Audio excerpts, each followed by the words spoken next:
জুলাই গণ-অভ্যুত্থান দিবস উপলক্ষে রাজধানীর বিভিন্ন স্থানে চলছে কনসার্ট। শিল্পকলা একাডেমির আয়োজনে সংস্কৃতি মন্ত্রণালয়ের পৃষ্ঠপোষকতায় সোহরাওয়ার্দী উদ্যানে চলছে concert for democracy. Bangladesh musical bands অ্যাসোসিয়েশনের ব্যবস্থাপনায় সেখানে সঙ্গীত পরিবেশন করছে লালন, মাইলস, ওয়ারফেজ সহ বিভিন্ন ব্যান্ড। বিকেল ৩টা থেকে কনসার্ট শুরু হয়। বৃষ্টির কারণে শুরুতে জনসমাগম কম থাকলেও পরে দর্শক শ্রোতার সংখ্যা ধীরে ধীরে বাড়তে থাকে। কনসার্টটি সবার জন্য উন্মুক্ত।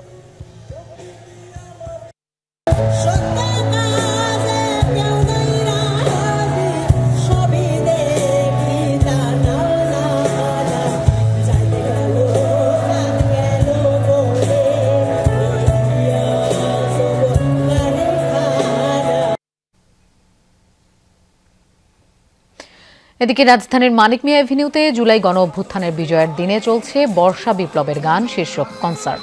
বৃষ্টি উপেক্ষা করে বিকেল থেকে সেখানে দর্শকদের উপচে পড়া ভিড়। তারা বলছেন, যতই বিভক্তি থাকুক, বাংলাদেশ প্রশ্নে যেন কোনো বিভক্তি না থাকে। প্রতি বছর বিজয়ের দিনে এমন আয়োজন চান তারা। এই কনসার্টে সঙ্গীত পরিবেশনা করছেন পারসা মাহজেবিন, সেজান, কুড়েঘর, আরবোভাইরাস, অ্যাভয়েড রাফা, আসিফ আকবর, শিরোনামহীন আর্ক ও আর্টসেলের মতো বিখ্যাত সব শিল্পী ও ব্যান্ড দল।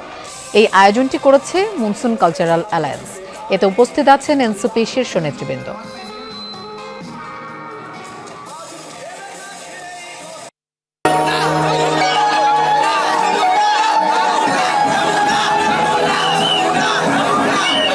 করতেছি ওয়ারফেজের জন্য, ও আসলে গান উপভোগ করবো। বাংলাদেশকে ভালোবাসি, বাংলাদেশকে। প্রিয় গান, প্রিয় মোমেন্ট